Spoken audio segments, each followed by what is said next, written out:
Baik, kita lanjutkan materi berikutnya mengenai pembelanjaan risiko.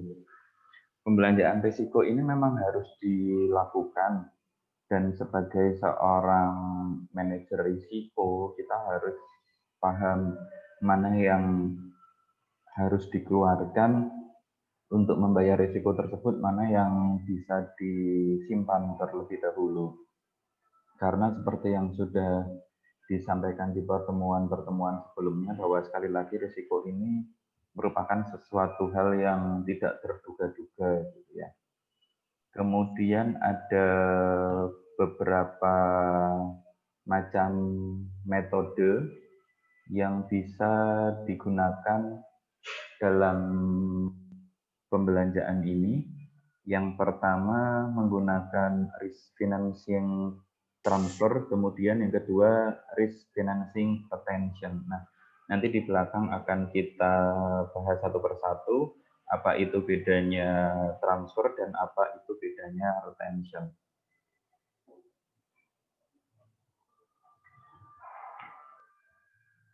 Risk financing transfer untuk meminimalisasi risiko dapat dilakukan dengan mengendalikan risiko dan pembiayaan risiko. Pemindahan risiko dilakukan dengan yang pertama memindahkan harta atau yang bersangkutan kepada pihak yang lainnya. Nah, analogi paling mudah ketika kita berbicara mengenai risk financing transfer ini adalah, katakanlah kita memiliki sejumlah uang, kemudian ada ada kemungkinan apabila uang itu kita bawa sendiri, maka uang ini bisa jatuh, maka uang ini bisa dicuri, katakanlah. Sehingga kita menitipkan uang ini kepada orang lain, gitu ya. Katakanlah kita menitipkan uang ini kepada orang tua kita. Kenapa kita menitipkan uang ini kepada orang tua kita? Karena orang tua kita memiliki berangkas yang cukup aman, misalkan. Ini sudah masuk ke warna yang kedua, warna ungu. Memindahkan tanggung jawab kepada transfer dengan maksud menghilangkan atau mengurangi tanggung jawab transferor terhadap kerugian yang bersangkutan. Nah, kita tadi menyerahkan uang kepada orang tua kita dengan asumsi bahwa ketika uang itu dipegang oleh orang tua kita akan lebih aman karena uang sudah disimpan ke dalam berangkas gitu. Toh sekalipun berangkasnya tersebut ternyata kok masih dicuri oleh pencuri gitu ya, paling tidak orang tua kita akan bertanggung jawab. Paling tidak orang tua kita akan mengganti, menukar uang yang sudah dititipkan kepada mereka gitu ya. Nah, ini yang bagian ketiga, menganggap kerugian yang bersangkutan dipikul pihak lain. Artinya kita sudah terbebas gitu ya. Walaupun di belakang bisa terjadi juga, misalkan orang tua kita tiba-tiba bilang, oh aku nggak punya duit nih nak, gitu kan. Duitnya ya sudah dicuri, duitnya ya sudah diambil semuanya yang ada di berangkas tersebut gitu. Di bagian risk financing transfer ini kita menganggap kerugian yang bersangkutan dipikul oleh pihak yang lain. Kemudian ada yang dinamakan dengan non-insurance transfer, pemindahan risiko kepada pihak non-asuransi. Ini tadi yang saya ceritakan ya, dilakukan melalui kontrak-kontrak bisnis biasa dan melalui kontrak khusus untuk pemindahan risiko. Isi kontrak berkenaan dengan pemindahan tanggung jawab keuangan atas harta, kerugian, kemudian tanggung jawab liabilities kepada pihak ketiga. Tadi saya menganalogikan kita nitipin uang itu ke orang tua kita gitu ya. Bisa jadi kita ini tidak hanya menitipkan ke orang tua kita. Katakanlah kawan-kawan yang ada di sini menitipkan uang tersebut kepada saya misalkan gitu ya. Saya akan menjaganya, kemudian ketika terjadi sesuatu saya akan menukar uang tersebut gitu. Nah, eh, perilaku seperti ini pasti didasari dengan kontrak-kontrak khusus kawan-kawan. Walaupun dengan terjadinya proses semacam ini, kontrak-kontrak tadi terkadang juga masih cukup membingungkan gitu ya. Karena kan barangkali kita tidak terbiasa dengan bahasa-bahasa hukum yang terdapat dalam kontrak tersebut. Dan non-insurance transfer Artinya proses pengalihan risiko tanpa melibatkan pihak asuransi itu memiliki beberapa kekurangan, gitu ya. Yang saya sebutkan barusan tadi jadi kekurangan poin 2. Bahasa yang tertulis dalam kontrak adalah bahasa hukum yang seringkali tidak dimengerti oleh kebanyakan orang. Bisa jadi ada bahasa-bahasa yang kita nggak tahu gitu ya, ada bahasa-bahasa yang kita nggak ngerti, kemudian di akhir hal tersebut ternyata menjadi bumerang untuk kita gitu ya. Kemudian poin 1, kontrak ini hanya memindahkan sebagian risiko dari berbagai risiko yang mungkin dihadapi oleh perusahaan. Risiko perusahaan itu kan nggak cuma satu ya, nggak cuma risiko keuangan saja, tapi banyak gitu. Nah, ketika tadi kawan-kawan menitipkan uang kepada saya, itu yang bisa kalian amankan itu hanya risiko uang tadi. Tapi risiko apakah perusahaan tersebut akan maju atau tidak itu kan sudah di luar proses ini. Kemudian poin 3, surat kontrak bisa dibatalkan oleh pengadilan jika isinya bertentangan dengan undang-undang atau peraturan pemerintah yang dianggap tidak wajib bagi transfer. Artinya memang banyak kekurangan ya di kontrak itu ketika tidak disusun dengan baik. Katakanlah kawan-kawan sudah menitipkan banyak dana nih ke saya gitu, tapi kontrak yang ditandatangani oleh kedua belah pihak ternyata ada klausul di mana salah satu klausul tersebut bertentangan dengan undang-undang gitu ya, bertentangan dengan peraturan pemerintah, maka atas dasar perjanjian tersebut seluruh atau sebagian isinya itu bisa dibatalkan oleh pengadilan. Apabila dibatalkan oleh pengadilan artinya bisa jadi dana yang kalian titipkan itu juga akan menjadi hilang. Rawannya sih di situ. Oke, kemudian contoh non-insurance risk transfer financing. Yang pertama melalui perjanjian leasing. Lessor bisa memindahkan kepada penyewa tanggung jawab keuangan untuk kerusakan harta atau kecelakaan bagi pihak ketiga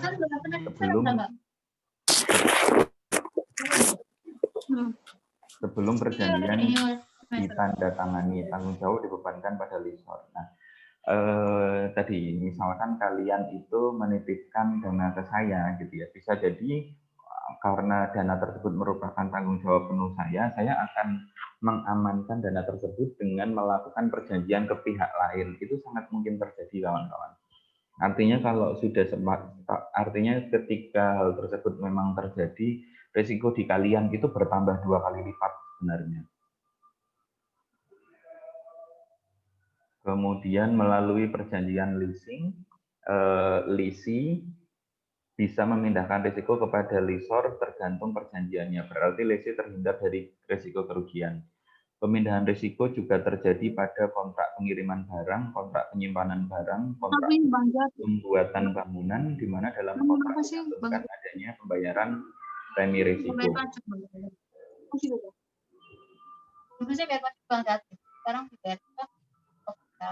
Ada yang audionya on ya kawan-kawan. Ini nggak tahu kenapa laptop saya jadi terasa sangat lambat. Jadi nggak bisa cek siapa yang audionya hidup. Oke, saya teruskan kembali. Yang berikutnya surety bond atau jaminan atas risiko yang mungkin terjadi atas oblige yang dijamin oleh surety. Nah, paling gampang kita sekarang udah 50. Tunggu dulu ya, ini ada audio yang masih dibuka.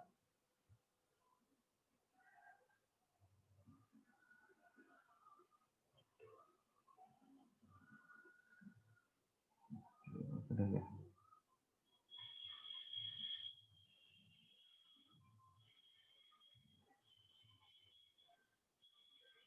Nah, ini yang tadi ada di poin terakhir, surety bond adalah suatu bentuk penjaminan yang biasanya pihak oblige meminta surat jaminan dari prinsipal dengan maksud untuk menyatakan kesungguhan prinsipal dalam melaksanakan pekerjaan sesuai kontrak atau perjanjian yang telah disepakati.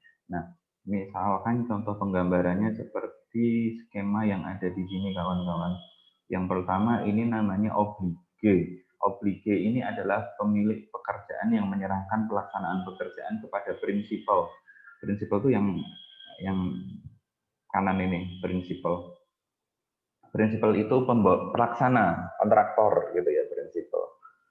Prinsipal yang mempersyaratkan adanya jaminan dari pihak ketiga, oblige dapat berupa perorangan perusahaan yang dari pemerintah. Nah, paling gampang itu oblige ini adalah pemerintah kota Surabaya, misalkan seperti itu.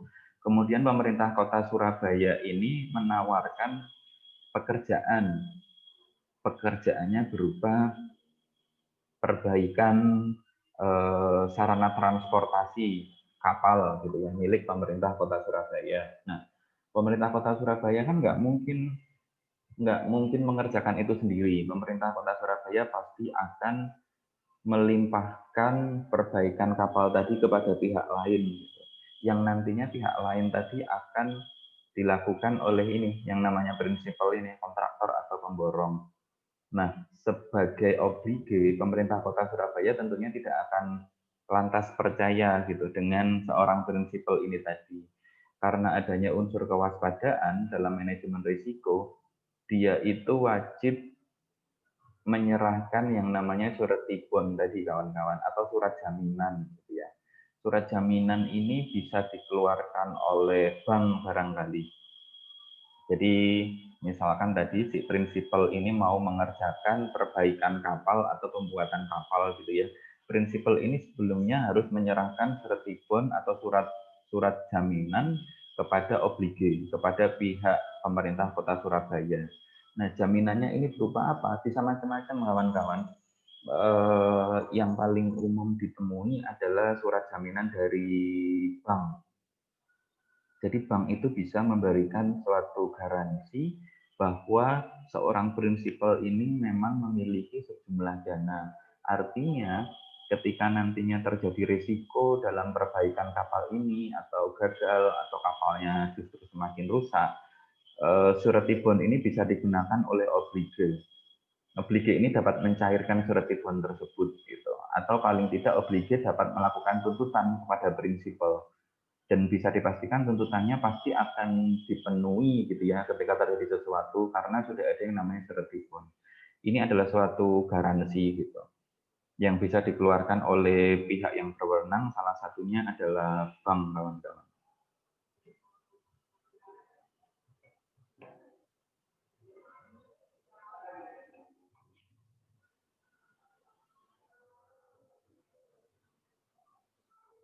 Yang berikutnya, yang kedua mengenai risk retention. Risk retention ini paling umum dilakukan perusahaan, contohnya pembiayaan untuk menanggung sendiri risiko tanpa mengalihkan kepada perusahaan asuransi. Sumber dana untuk pembiayaan risiko yang akan diusahakan sendiri oleh perusahaan yang bersangkutan, penanggungan sendiri ini bersifat pasif, kadang tidak direncanakan. Nah, ini seperti yang sudah pernah kita bahas gitu ya. Jadi perusahaan itu bisa menyiapkan dana cadangan. Risk retention financing ini seperti yang dilakukan contoh di perkuliahan yang sebelumnya seperti Bluebird gitu ya. Bluebird itu kalau semuanya mau diasuransikan, kendaraannya kan banyak sekali gitu. Artinya itu akan memakan biaya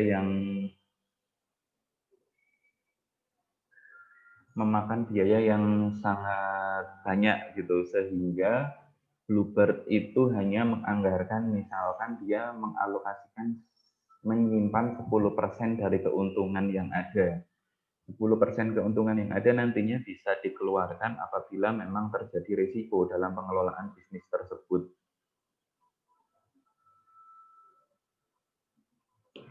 Oke, ini laptop saya masih bermasalah kayaknya.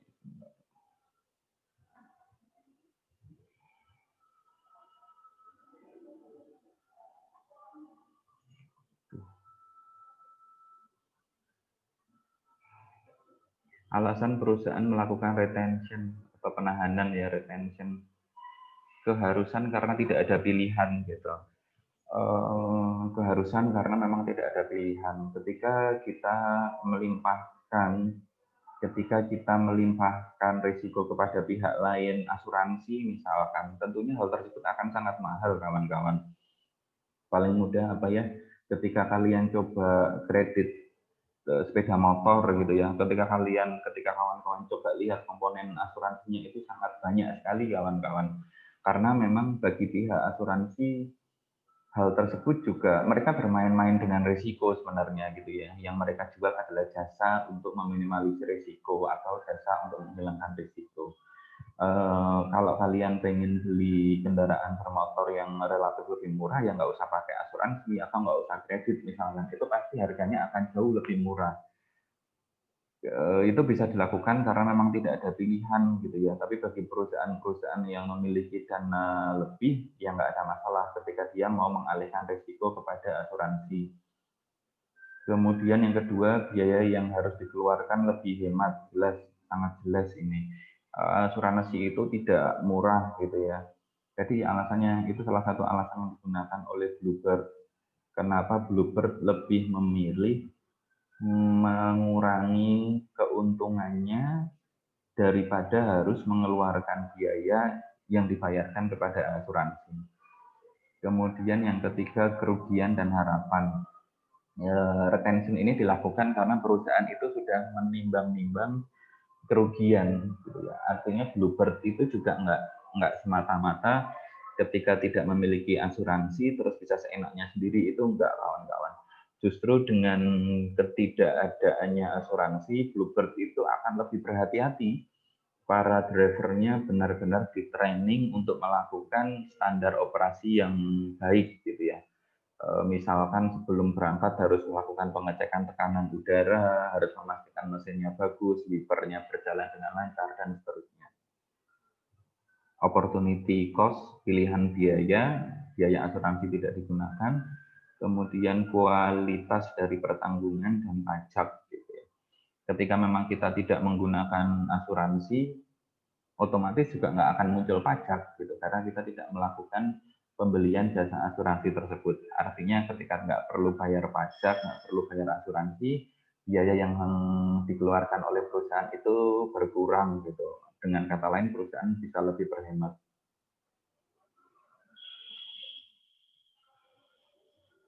Faktor pendorong pembiayaan retention ini tadi ya, bahwa resiko-resiko itu bisa mereka kendalikan gitu dengan cara tadi Bluebird minta tolong ke para drivernya sebelum berangkat, memastikan gitu driver sebelum berangkat harus mengisi daftar kontrol gitu. Semua mobil harus dicek apakah memang mobil tadi layak untuk jalan atau tidak.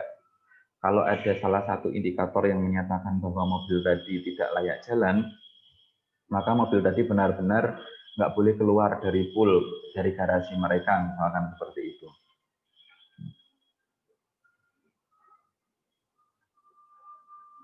Kemudian pembiayaan ke perusahaan asuransi. Jika perusahaan memindahkan risiko kepada perusahaan asuransi, maka perusahaan harus membayar premi yang dibagi ke dalam dua bagian. Nah, premi ini yang pertama loss allowance, yaitu perkiraan pihak asuransi tentang kerugian dan harapan dari pihak tertanggung. Misalnya kita mengasuransikan mobil gitu ya, pihak asuransi pasti akan menghitung kira-kira kalau mobil ini dipakai, kemudian mobil ini kecelakaan, biaya perbaikannya itu berapa sih? Atau misalkan ketika mobil ini digunakan selama 2 tahun, artinya mobil tersebut sudah mengalami depresiasi, sudah mengalami penyusutan harga, dan 2 tahun setelah ditandatanganinya asuransi terjadi kecelakaan, itu yang mereka bayarkan berapa sih? Itu harus dihitung, benar-benar mereka hitung, kawan-kawan. Yang kedua, loading yang meliputi biaya profit margin dan perkiraan pengeluaran tak terduga yang nilainya mencapai 30-40% dari premi. Misalkan kita menggunakan asuransi, mobil kita mengalami kecelakaan, setiap bulan sebenarnya kita sudah membayarkan premi asuransinya sebesar 2 juta misalkan gitu ya. Tapi nanti ketika kita terjadi kecelakaan, kita mau ngeklaim, kita mau melakukan perbaikan terhadap mobil kita pasti masih harus diminta membayarkan sesuatu hal lagi, kawan-kawan gitu ya. Bisa jadi untuk sekali kejadian kita bayar 300.000, 400.000, 500.000, tergantung asuransi yang kita pilih. Saya kira cukup itu materi untuk hari ini. Sebenarnya ada 2 materi, tapi ini saya harus pastikan dulu komputer saya nampaknya tidak bersahabat. Terasa sangat lemot ketika harus share screen. Ada pertanyaan kawan-kawan? Barangkali kita bisa dilanjutkan dengan diskusi dulu aja.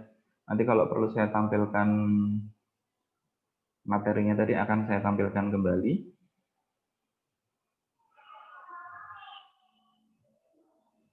Sembari menunggu barangkali ada pertanyaan, saya minta ini ya, evaluasi dari perkuliahan sebelum UTS. Sistem absennya itu tetap menggunakan chat yang ada di sini, namun saya minta untuk namanya diganti nama asli kawan-kawan. Barangkali masih ada yang belum menggunakan nama asli, nama lengkap gitu ya, atau paling enggak 2 kata depan nama kalian. Kalau sudah tinggal dituliskan NIM dan kelas. NIM _ kelas kawan-kawan. Dari absen sebelumnya itu banyak yang berantakan formatnya. Gunakan huruf kapital gitu ya biar enak terbacanya. Untuk absen dan jangan di private ya. Kadang-kadang ada yang kirim chatnya itu private. Langsung aja tulis di kolom chat NIM _ kelas. NIM _ kelas. Bisa dimulai sekarang untuk pengisian absennya. Apalagi ya. Untuk berdasarkan hasil evaluasi pelaksanaan pertama kali sampai dengan UTS, saya rasa masih ada beberapa ketidakmaksimalan khususnya untuk mahasiswa angkatan 2017 ini gitu ya. Barangkali fokusnya memang terbagi-bagi sehingga dari jawaban yang saya baca itu masih banyak yang tidak sesuai kawan-kawan gitu ya. Nggak tahu mungkin saya menjelaskannya yang kurang maksimal atau kawan-kawan yang belum bisa menerima materi ini dengan baik karena tadi mungkin konsentrasinya terbagi. Jadi mungkin untuk pertemuan berikutnya saya akan minta kawan-kawan yang melakukan presentasi baru nanti di sesi diskusi saya akan ikut masuk gitu. Atau kalau enggak bisa dibalik, misalkan saya terlebih dahulu yang memberikan penjelasan, setelah itu baru kawan-kawan mulai berdiskusi. Saya akan ikut memimpin diskusinya gitu, sekaligus meluruskan barangkali nanti ada yang keliru.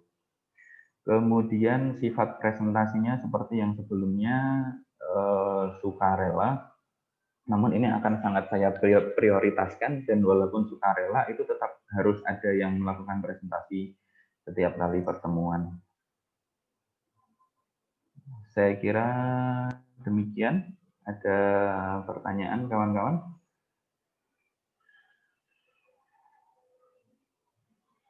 Ada pertanyaan kah? Untuk teknis terkait dengan presentasi tadi nanti akan saya sampaikan ke Mbak Isti dan Mbak Laili ya, Mbak Isti dan Mbak Laili.